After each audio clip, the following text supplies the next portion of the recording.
ಮೂಕನಾಗಬೇಕು, ಜಗದೊಳು ಜ್ವಾಕ್ಯಾಗಿರಬೇಕು. ಕಾಕಬುದ್ಧಿ ಕಡಿಗಾಯಿಸಲಾರದೆ, ಕಾಕಬುದ್ಧಿ ಕಡಿಗಾಯಿಸಲಾರದೆ, ಲೋಕದ ಕೊಡವಿ ನಿನಗ್ಯಾಕಬೇಕು. ನಿಮಗೆಲ್ಲ ಗೊತ್ತಾಯ್ತು ಯಾವ ಮೂವಿ ಅಂತ. ಒಂದು ಸರಳ ಪ್ರೇಮ ಕಥೆ. ನಾನಂತೂ ನಿನ್ನೆ ನೋಡಿದೆ, ನಿನ್ನೆಯಿಂದ ವಿಡಿಯೋ ಮಾಡಬೇಕು ಅನ್ಕೊಂತ ಇದ್ದೆ. ಒಂದು feel good movie, emotionally super ಆಗಿರೋಂಥ ಒಂದು ಮೂವಿ ಯಾರಾದ್ರೂ ನೋಡಬೇಕು ಅಂದ್ರೆ ಕನ್ನಡ ಸಿನಿಮಾ, ಅದು ಅಮೆಝಾನ್ ಪ್ರೈಮಲ್ಲಿ ಇದೆ. ವಿನಯ್ ರಾಜ್ಕುಮಾರ್ ಅವರು ಮಾಡಿರುವಂತಹ ಒಂದು ಸರಳ ಪ್ರೇಮ ಕಥೆ ಅದ್ಭುತವಾಗಿದೆ. ನನಗಂತೂ ನೋಡಿದ ತಕ್ಷಣ ನಮ್ಮ ಅಜ್ಜಿ ಜ್ಞಾಪನ ಬಂದ್ಬಿಟ್ರು. ಅಂದ್ರೆ ಒಂದು 3 months ಬ್ಯಾಕ್ ನಮ್ಮ ಅಜ್ಜಿ ತೀರೋದ್ರು. ಸೊ ಈ ಸಿನಿಮಾ ನೋಡಿದ ತಕ್ಷಣ ನನಗೆ ಫಸ್ಟ್ ನೆನಪು ಬಂದಿದೆ ನಮ್ಮ ಅಜ್ಜಿ.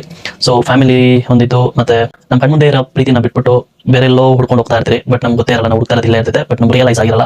ಸೊ ಆ ಒಂದು ಸ್ಟೋರಿ ಇಟ್ಕೊಂಡು ಮಾಡಿದ್ದಾರೆ, ತುಂಬಾ ಚೆನ್ನಾಗಿದೆ. ವಿನಯ್ ರಾಜ್ಕುಮಾರ್ ಆಕ್ಟಿಂಗು ತುಂಬಾ ಚೆನ್ನಾಗಿದೆ. ಸೊ ಯಾರು ಒಂದು ಒಳ್ಳೆ ಕನ್ನಡ ಸಿನಿಮಾ ನೋಡ್ಬೇಕು ಅನ್ಕೊಂತೀರೋ ಅವರು ಒಂದು ಸರಳ ಪ್ರೇಮ ಕಥೆನ